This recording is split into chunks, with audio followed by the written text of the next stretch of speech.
Hello there, this is Ajit Navlaka, and today we are talking about the complete framework to coach anyone through their life in any circumstance, any challenge, or any ambition that they want to achieve in their lives. So if you're a life coach, this is the perfect framework that you can use again and again and again to be able to transform anybody's life. It's a 4-part framework, but it's not step by step.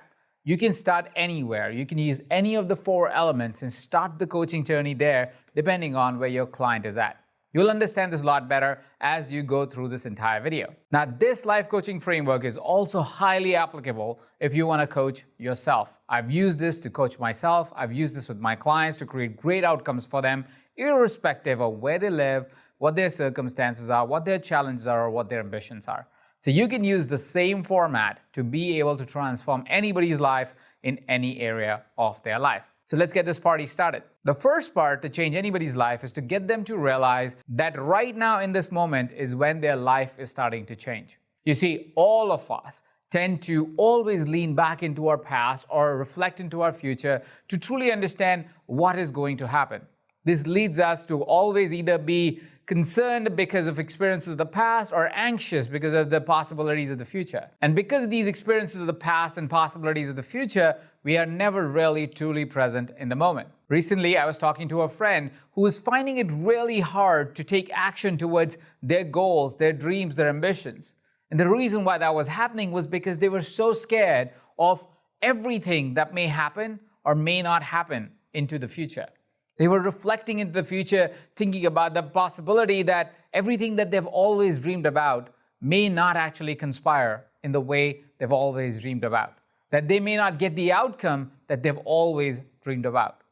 It also meant they were drawing from the experiences of their past when things did not work out, when their efforts did not play out the way they wanted them to play out. This is where presence, or living in the present moment, is so very vital. You see, when we understand that past is there only to provide a learning experience and future is only there to provide more possibilities, we can be present in this moment and we can really reflect into what is joyous for us in this moment. We can lead into what is it that we can do today to really enjoy life, to really have the bliss of life. All the fears of the future, all the fear of what if it doesn't work out, kind of melt away because you are present in this moment. You are available to the pure potentiality, the pure possibility of today. And because of that, it becomes easier for you to take action. It makes it easier for you to really enjoy the process of what life has to offer. The key is to get your client to let go of the past and let go of the future and be present to the process of life, to the joy of life that is in this moment. So I have a question for you to reflect on: how would you help your client get into the present moment? How is it that you're preparing yourself as a coach to bring attention of your client to let go of the past and let go of the fear of the future so they can truly enjoy now and make the decision based on what is true, what is honest, what is present to them right now in this moment? The more you can lean into the possibility of now with your client, you will find they're more courageous, they're more curious, they're more interested, they're more fearless. And when we are able to lean into that infinite potential of our clients' possibilities, we can show them that they can create whatever future that they choose to create till the time they are enjoying their moments as they pass. So the first piece that you want to do with your clients is to get them real focused on the present moment. Get them in the now and let them enjoy the now and enjoy the experience of the now of the moment right away. And that brings me to the second part, which is organize your mind. You see, we are always in our head. We're always in our minds. We're always thinking up something. We're always creating narratives. Anything, while you're watching this video, you're creating a narrative about my hat. You're creating a narrative about my jacket. You're creating a narrative about me if you've never interacted with me before. We are always judging. We are always thinking. We are always reflecting. And that is our mind's way of protecting itself. It is our mind's way of making sense of the world around us. But so many times when our mind is trying to make judgments and decisions about everything and everyone, it doesn't have the space to really choose what is more empowering for us. Here's how our mind works. You may watch this video and you may get triggered by the way I talk. And as you get triggered by the way I talk, you may have an emotional reaction, which may be, oh, this guy, he thinks he knows everything. And maybe your reaction will be negative. You may feel that I am some entitled guy or something like that. Or you could look at this video and go, wow, this guy, he seems like he knows something. And you may have a positive experience of watching this video. Either of the circumstances is a choice that we make. It's a thinking choice that we make. Because me presenting this video and you watching this video is a matter of fact. There is no emotion attached to it. How we think about it will create the emotion. How we organize our mind will create the emotion. So if you can help your clients look at the same matter-of-fact event, same matter-of-fact circumstance in life in a different thinking pattern, you might be able to change the way they look at the world. You might be able to change how their perception works, and you might be able to change the outcomes that they create in their lives because of that new thinking pattern. The question you want to ask yourself is, how is it that I'm going to work with the different thinking patterns that my client may have? How is it, if they are in an emotional state, in a heightened emotional state, how will I help them regulate that heightened emotional state to come to a place where they can actually rationally discuss their thinking, that they can actually choose a better thinking pattern? You see, when we are in an emotional state, when we are in a spiral, it's very difficult for you to choose a different thinking pattern because you believe whatever you believe to be true. There is no way I can discuss an idea with you. You can discuss an idea with your client when you're in a heightened emotional state. When you're mad, and that's all there is. But if we can help our clients regulate an emotion, let's say they're angry at something, if we can bring them back to a calm state, there's a greater possibility that now they'll be willing to think about how they are really thinking. What is the thought? What is the matter of fact? How is it that they get to choose one versus another pattern of thinking? We have all patterns of thinking in our minds. We can choose to think about that particular situation many different ways. We choose the one that is the most obvious one, the easiest one for us to choose, because that's how we've always chosen the thinking, right? So if, for example, if watching a YouTube video makes you feel envious, and that's the way you've always thought about it, you will tend to choose that thinking pattern. You will always feel envious watching somebody else perform really well on a video. But if you really reflect and you really go, oh, why is it that I feel envious? What is the thinking pattern that I'm picking? You might be able to pick a different thinking pattern. You might be able to choose a different thinking pattern. You see, at any given time, when a matter-of-fact thing happens, an event happens in your life, you have many choices of thinking patterns that you can choose from. So do your clients. We just choose the ones that are the most automatic to us, the one that we have always chosen, the one that has created our default behavior. If you can encourage them to take a step back and be able to reflect on all the different thinking patterns, you will find that they will be able to slowly but surely choose a different thinking pattern, completely changing their behavior and outcomes because of a different thinking pattern. That's the second part. And so the question I have for you to reflect on is, what is it that you can do to help your clients regulate their emotions and choose a better, more empowered thinking pattern? Which brings me to the third part, and that's called bioengineering. Bioengineering is a term that I use for habit formation and biology. You see, our biology often turns into our emotions. Our biology very many times does impact how we think about something, how our thinking patterns are. Same as for our habits. Our habits always default to something that's safe and easy. When you are in a particular emotional state, you would find that you have a particular habit that you follow it up with. If you are angry, you do a particular thing, that is your habit. If you are happy, there's a particular thing that you do, and that is your habit. The reason why those habits are there is because those habits make us feel safe. Those habits have always been around. We have developed them most of the time as kids or as adults. When a particular circumstance happened repeatedly, we start to build a habit that makes us feel safe. And that is why we often find it so difficult to get out of something that we know is not good for us. I like to give example of the bag of chips that you really open while you're watching Netflix over the weekend, right? You have Netflix on, it's a weekend, kids have just gone to sleep, you're like, oh, finally I get a break. You open a bag of chips or a bag of popcorn and just munch it down while watching the most indulging series ever.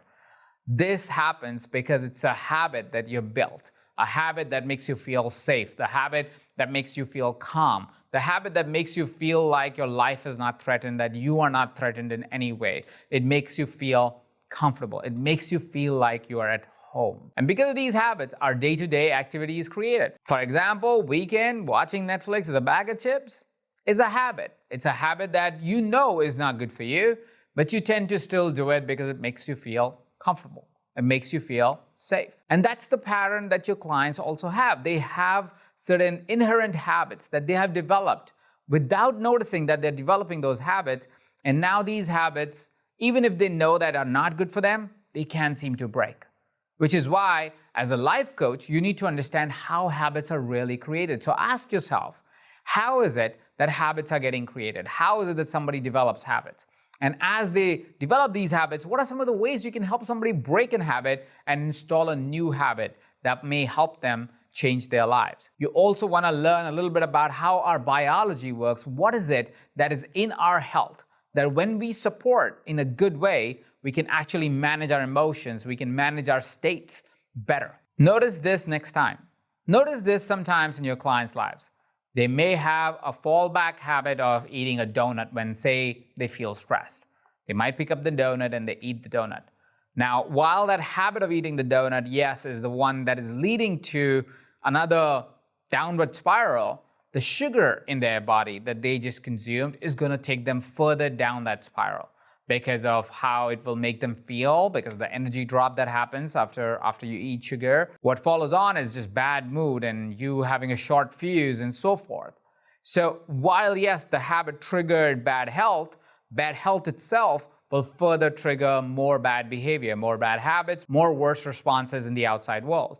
So you want to understand how biology works a little bit, and you definitely want to understand how habits work and how to change these habits for you to be able to drive better outcomes with your clients. Now, you may wonder, Ajit, how do I figure out how to get somebody in presence? How do I really help them organize their mind? How do I work on bioengineering? Now, I have a special masterclass for you that I will link below that you can check out, which talks about all of these elements and the fourth element in a lot more detail. Go check out that masterclass after you've done watching this video. Now, the fourth pillar to be able to transform anybody's life as a life coach is connectedness. Connectedness is when I refer to things that we don't fully understand. You see, science has made a lot of progress. So has psychology. But there is a lot of things that we don't truly understand. For example, how are we connected to each other energetically? How is it that sometimes you just walk into a room and some people just feel right to you and some people not so much? How is it that we are able to intuitively know that something is right for us and something is not? What are those greater things that we are yet to discover on how they work? I call these connectedness. You see, if we were to believe the Big Bang Theory, we would understand that all of us came from a Big Bang, which meant from one common source, we were all created over millions and millions of years, which means that we are all stardust. We are all coming from the same source, and hence there has to be something that connects us beyond social structures. And that is what connectedness really means. That is what it means to be able to lean into knowingness of you and I are together. We are in this together.